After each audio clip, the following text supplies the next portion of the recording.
ആ കമ്മിറ്റി ആളുകൾ മാറി എന്ന് മാത്രം. അത് സംഭവങ്ങളെല്ലാം അതിൻ്റെ തുടർച്ചയായി തന്നെയാണ് ഇപ്പോഴും സംഭവിക്കുന്നത്. അവിടെ ഞാൻ പറഞ്ഞില്ലേ, ഒരു സ്ത്രീയുടെ ശബ്ദമേ ഉള്ളൂ, ബാക്കി ഭൂരിഭാഗം പുരുഷന്മാരുടെ ശബ്ദമാണ്. അതുകൊണ്ട് തന്നെ 2018 ഞാൻ സംസാരിച്ചത് തന്നെയാണ് ഇനിയും സംഭവിക്കാൻ പോകുന്നത്. അതിനപ്പുറമൊന്നും അവിടെ സംഭവിക്കാൻ പോകുന്നില്ല. അതാണ് എനിക്ക് എൻ്റെ അനുഭവം വെച്ചാണ് ഞാൻ ഈ പറയുന്നത്. അതുകൊണ്ട് തന്നെ ഈ ഒരു സ്ത്രീ ശബ്ദം വെച്ചുകൊണ്ട് അവിടെ ഒരു തീരുമാനം, കാരണം ഭൂരിഭാഗത്തിൻ്റെ തീരുമാനം എന്താണോ അതായിരിക്കും മിനിറ്റ്സിൽ വരുന്നത്. ഒരാളുടെ തീരുമാനം വെറുതെ നമ്മൾ വാർത്തയാക്കാം എന്നല്ലാതെ അതിന് പ്രത്യേകിച്ച് മാറ്റങ്ങളൊന്നും അവിടെ ഉണ്ടാകാൻ പോകുന്നില്ല. അതുകൊണ്ടാണ് ഞാൻ പൂർണ്ണമായിട്ടും അവിടെ നിന്ന് ഇറങ്ങാൻ തന്നെ തീരും. കാരണം ഇത് ഇന്നും ഇന്നലെയല്ല, ഞാൻ കുറച്ച് ദിവസമായിട്ട് ഞാൻ ഈ പോരാട്ടം ഉള്ളിൽ നടത്തിക്കൊണ്ടേയിരിക്കുന്നു. പലരും കൂറുമാറിയെങ്കിലും ശക്തമായ മൊഴികളും ഉണ്ടായിരുന്നു. എന്നിട്ടും ഇങ്ങനെ ഒരു വിധി ഉണ്ടാകാനുള്ള കാരണം എന്താണെന്ന് മനസ്സിലാക്കുന്നത്? അതാണ് ഇപ്പം നമ്മൾ പഠിച്ചുകൊണ്ടിരിക്കുന്നത്. ഇനിയിപ്പോൾ നമ്മൾ അതിനെക്കുറിച്ച് വളരെ ഗൗരവമായിട്ട് എന്തുകൊണ്ടാണ്, എവിടെയാണ് ഇങ്ങനെ ഒരു നമുക്ക് പ്രതീക്ഷ നഷ്ടപ്പെട്ടത്. 21 പേർ കൂറുമാറുക എന്നുള്ളത് മാത്രമല്ല, പല കാര്യങ്ങളും അതിൽ നടന്നിട്ടുണ്ട്. മെമ്മറി കാർഡ് പുറത്തു പോയിട്ടുണ്ട്. രാത്രി കാലങ്ങളിൽ ആ മെമ്മറി കാർഡ് പലരും കണ്ടിട്ടുണ്ട്. അതിലൊക്കെ ഏതോ ഒരു ഓഫീസർ ഇരുന്ന് ചാനൽ പറയുന്നുണ്ട് അതിൽ എഡിറ്റിംഗ് നടന്നിട്ടുണ്ട് എന്ന് പറയുന്നു. അതിൻ്റെ ഹാഷ് വാല്യൂ മാറിയിട്ടുണ്ട്. ഇതെല്ലാം ഹൈക്കോടതിയിൽ ആ കേസ് നിലനിൽക്കുകയാണ്. ഇതെല്ലാം കോടതിക്കുള്ളിൽ നിന്നാണ് സംഭവിച്ചിരിക്കുന്നത്. അപ്പോൾ ഇതെല്ലാം ഇനി നമ്മൾ അടുത്ത അപ്പീലിന് പോകുമ്പോഴാണ് നമുക്ക് പറയാനുള്ളതെല്ലാം പറയാൻ ഉദ്ദേശിക്കുന്നത്. അതുകൊണ്ട് തന്നെ ഇത്രയധികം കാര്യങ്ങൾ ഇതിൽ നിൽക്കുമ്പോൾ എനിക്ക് എൻ്റെ ഏറ്റവും വലിയ സങ്കടം, ഇവർ ആരും തന്നെ, അമ്മ എന്ന സംഘടനയാവട്ടെ അല്ലെങ്കിൽ ഫെഫ്കയാവട്ടെ, നിർമ്മാതാക്കളുടെ ഇവരാരും അവളെ ഒന്ന് അന്വേഷിച്ച് പോവുകയോ ഞങ്ങളുണ്ട് നിൻ്റെ കൂടെ എന്നൊരു വാക്ക് അവളോട് പറഞ്ഞിട്ടില്ല.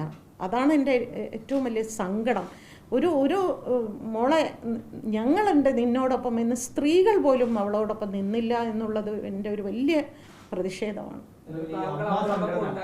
അമ്മ സംഘടനയിൽ 2 സ്ത്രീകൾ തന്നെ ഭരിക്കുന്ന ഒരു സംഘടന കൂടിയാണ്. അവരുടെ ഭാഗത്ത് നിന്ന് കുറച്ചുകൂടി ഒരു സ്ട്രോങ് ആയിട്ടുള്ള റിയാക്ഷൻ വേണ്ടിയിരുന്നു. തീർച്ചയായിട്ടും സ്ട്രോങ് ആയിട്ടുള്ള റിയാക്ഷൻ വേണ്ടിയിരുന്നു എന്ന് മാത്രമല്ല, അവർ ഇന്നലെ തന്നെ അടിയന്തര എക്സിക്യൂട്ടീവ് യോഗമാണ് അവർ കൂടിയിരിക്കുന്നത്. അവളുടെ വിഷയത്തിന് ഈ അടിയന്തര യോഗമൊന്നും അന്ന് കൂടിയില്ല. അന്ന് അവൾ പരാതി പറഞ്ഞു. ഈ സംഭവമൊക്കെ നടക്കുന്നതിന് മുൻപ് തന്നെ അവൾ പരാതി പറഞ്ഞിരുന്നു, എൻ്റെ സിനിമകളെല്ലാം തടയുന്നു, എൻ്റെ അവസരങ്ങളെല്ലാം നിഷേധിക്കുന്നു എന്ന് അവൾ പറഞ്ഞിരുന്നു. പക്ഷെ അതെല്ലാം ഈ ചെവിയിൽ വാങ്ങി ഈ ചെവിയിൽ കളയുന്ന ഒരു കമ്മിറ്റിയായിരുന്നു. ആ കമ്മിറ്റി ആളുകൾ മാറി എന്ന് മാത്രം.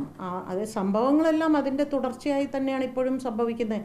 അതിൽ തന്നെ ഭാരവാഹികളിൽ ഒരാൾ ഫോണിൽ കൂടി വിളിച്ചപ്പോൾ പറഞ്ഞത്, ഞങ്ങൾക്ക് അവളും വേണം അവനും വേണം. അങ്ങനെ ഒരു ഇതുണ്ട്. ഒന്നുകിൽ നമ്മൾ ശരിയോടൊപ്പം നിൽക്കുക, അല്ലെങ്കിൽ തെറ്റിനോടൊപ്പം നിൽക്കുക. ശരിയോടൊപ്പവും തെറ്റിനോടൊപ്പവും ഒരാൾക്ക് യാത്ര ചെയ്യാൻ പറ്റില്ല. അത് നിലപാടില്ലായ്മയാണത്.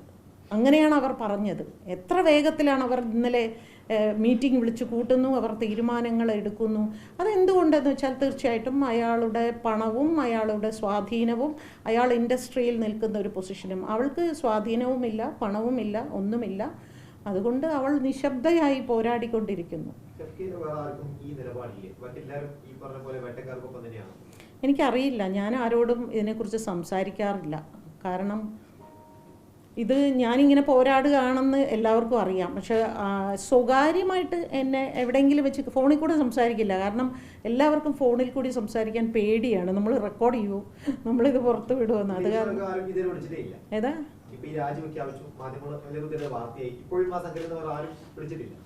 സോഹൻലാൽ എന്നെ വിളിച്ചിരുന്നു. ഞാൻ കോൾ അറ്റൻഡ് ചെയ്തില്ല. സോഹൻലാലാണ് എന്നെ വിളിച്ചത്.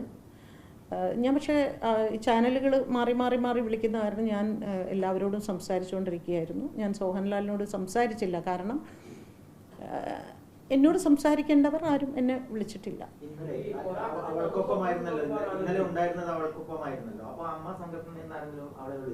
ഇല്ല ഇല്ല ഇല്ല ഇല്ല ഇല്ല ആരും വിളിച്ചില്ല. അവളെ വിളിച്ചത് സംയുക്ത വർമ്മ, മഞ്ജു വാര്യർ, WCCയിലെ ചില മെമ്പേഴ്സ്, അവരൊക്കെയാണ് അവളെ വിളിച്ചത്.